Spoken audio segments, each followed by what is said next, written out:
नमस्कार. गरजा रायगड सात संवाद या वृत्तवाहिनीत आपलं स्वागत आहे. तर चला पाहूया आजच्या ताज्या घडामोडी. बेलवडे ग्रुप हद्दीत मुसळधार पावसाचा कहर. बेंदीची वाडी, आदिवासी वाडी व मुंगोशी धोक्याच्या छायेत.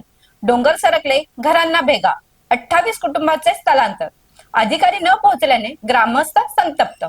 पेण तालुक्यातील बेलवडे ग्रुप ग्रामपंचायत हद्दीत गेल्या 5 दिवसापासून सुरू असलेल्या मुसळधार पावसामुळे डोंगराळ भागात भीषण परिस्थिती निर्माण झाली आहे.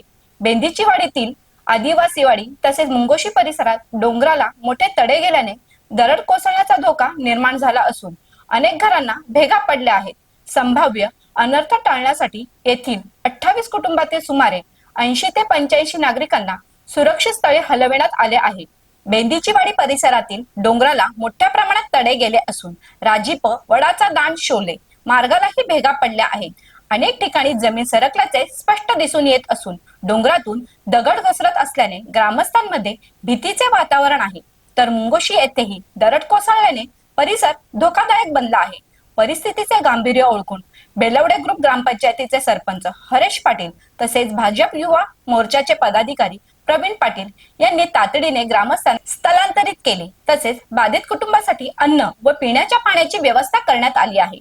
मात्र एवढी गंभीर परिस्थिती निर्माण होऊनही अद्याप एकही शासकीय अधिकारी घटनास्थळी पोहोचला नसल्याने ग्रामस्थांनी तीव्र नाराजी व्यक्त केली आहे. आदिवासी वाडीतील नागरिक गेल्या 3 दिवसापासून भीतीच्या छायेत रात्र जागून काढत आहेत. याबाबत सरपंच हरेश पाटील व प्रवीण पाटील यांनी गरजा रायगड सात संवाशी संवाद साधला. दरम्यान संतप्त ग्रामस्थांनी प्रशासनाला थेट सवाल करत दरड आमच्या अंगावर येणार की आम्ही मेल्यावर अधिकारी बघायला येणार का असा संतप्त प्रश्न उपस्थित केला आहे. बाधित नागरिकांना तात्काळ मदत, सुरक्षित निवारा, पंचनामा आणि कायमस्वरूपी संरक्षणाची उपाययोजना करावी अशी मागणी ग्रामस्थांनी प्रशासनाकडे केली. याबाबत तहसीलदार तानाजी शेजाळ यांना विचारणा केली असता त्यांनी सांगितले की तातडीने तलाठी आणि मंडल अधिकाऱ्यांना पाठवतो. आमच्या ग्रामपंचायत हद्दीमधील बेंदीची वाडी ही आदिवासी समाजाची वस्ती असून 28 कुटुंबे इथे राहतात. 3 दिवसापूर्वी मुसळधार पावसामध्ये डोंगराला ही वस्ती असल्यामुळे संपूर्णपणे डोंगराला भेगा गेल्यामुळे व घरांना तडे गेल्यामुळे मी इथे येऊन यांना तात्पुरती सोय म्हणून एक आमचा समाज मंदिर आहे तिथे त्यांना सोय केलेली आहे. तरी शासनाचा प्रतिनिधी अजून इथं कोणी आलेला नाही. आम्ही शासनाला कळवलेलं आहे, तहसील ऑफिसला जाऊन सांगितलेलं आहे का इथे येऊन भेट द्या, तरी अजून कोणी आलेलं नाही. माझी विनंती शासनाला एकच आहे की इर्शालवाडी सारखं प्रकरण झाल्यानंतर तुम्ही याल का इथे, तरी लवकरात लवकर या वाडीची काहीतरी पाहणी करून सर्वे करून त्यांची इतर ठिकाणी सोय करावी ही माझी शासनाला विनंती आहे. आपण आता बेलवडे ग्रामपंचायती हद्दीमधील बेंदीच्या वाडी या गावामध्ये आहोत.